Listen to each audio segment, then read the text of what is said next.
Hello, my name's Tim Burbage. Welcome to Tim Burbage Reads. And today I'm going to be doing a book review for Happy Bunny and Other Mischiefs by Rebecca Gransden. This is the first review of its kind where the author contacted me and said, hey, I've read a book. Do you want to read it? And if anyone wants to do that, I will say yes. Because one, it's really, really hard to write a book. Two, it's really, really hard to self-publish a book. And three, it's hard for your self-published book to get ratings, reviews, things like that. Now, this book is a short story collection of horror. I think Rebecca Gransden has written horror in different varieties. And this was a big spectrum of horror. I think there are 14 short stories. So what I'm going to do is I'm going to talk about each short story individually.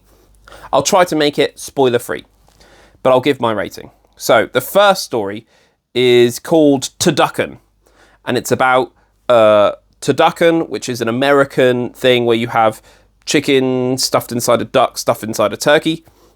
Blame John Madden. And this is a story about a turducken that comes to life. Basically a big roast turkey that comes to life. What a weird story. I'm going to be saying that a lot. With this, I found the strange ethereal writing style.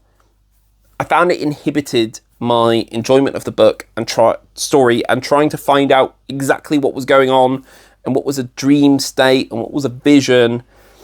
I didn't really enjoy it. And I think the very first sentence didn't feel like a complete sentence to me, but it was the style they were going for. And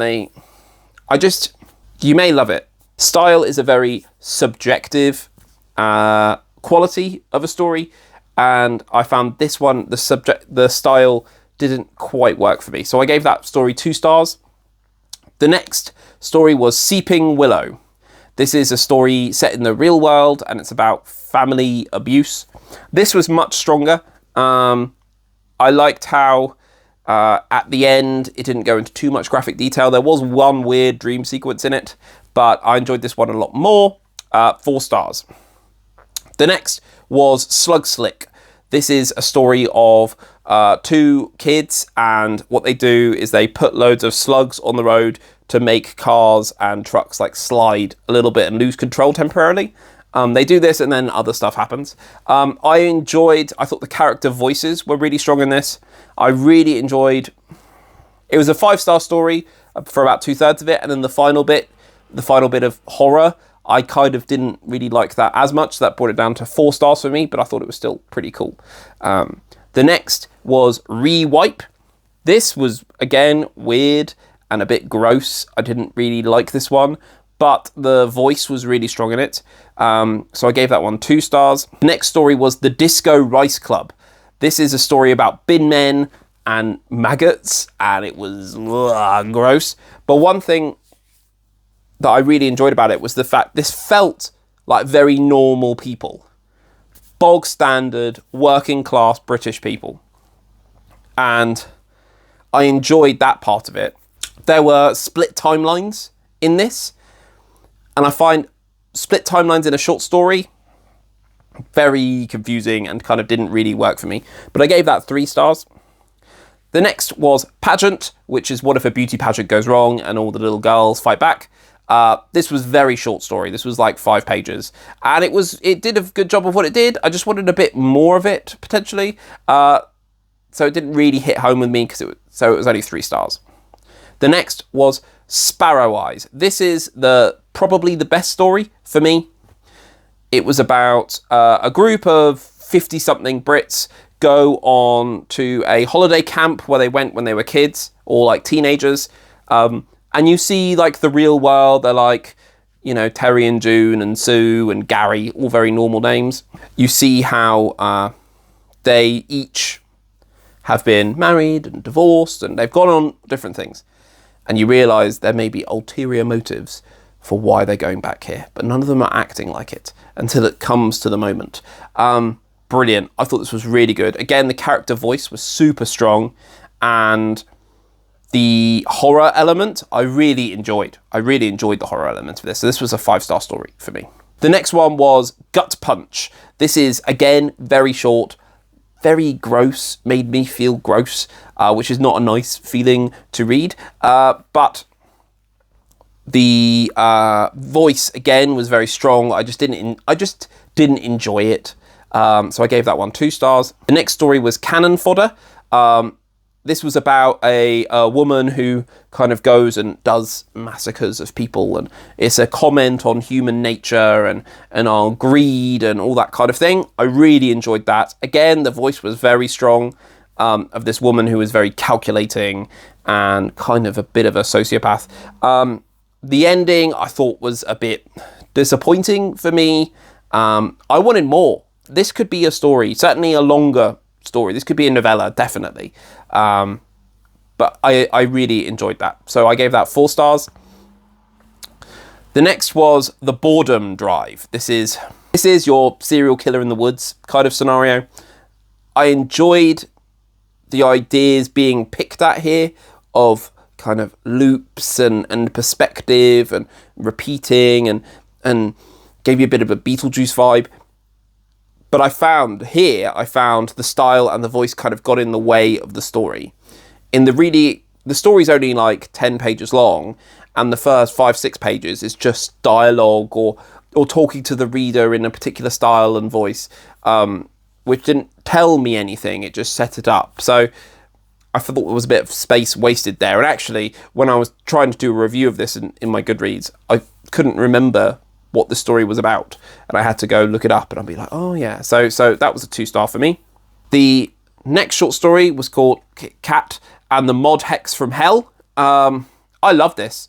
This was brilliant. This was, I love the setup of it. I love the video game aspect, the mystery involved, and the fact that it starred a cat called Graham, I found kind of hilarious. Again, great ending. I liked how the protagonist took logical steps to try and find out what the mystery was, and we did find that out in a very short story. And yeah, 5 stars from me. That was, again, another standout. The next short story was War Cannibal. This was just Mad Max. I just got that in my head, and I couldn't really get it out, and the story didn't do anything different, I think, or interesting enough to distinguish it from Mad Max, so it was okay. 2 stars. The next was Pigeon Clinic. I love the setup of this. I love the fact the main character's in some kind of nefarious stuff, but quite low level, and a man sends him off to look after a pigeon. Then it goes in a direction that I really didn't enjoy. Just a personal thing.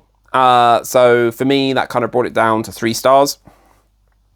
And the final short story was Happy Bunny. This was weird, dimension hopping, time looping bunny. Very, very weird. But I enjoyed it. I enjoyed the looping scenario. I enjoyed how the character kind of would write stuff and then it would disappear when the next time they jumped, but they still wrote anyway, and the slow degrade of their ability to comprehend time, and I really enjoyed that. I wanted more of that. So I gave that one 4 stars.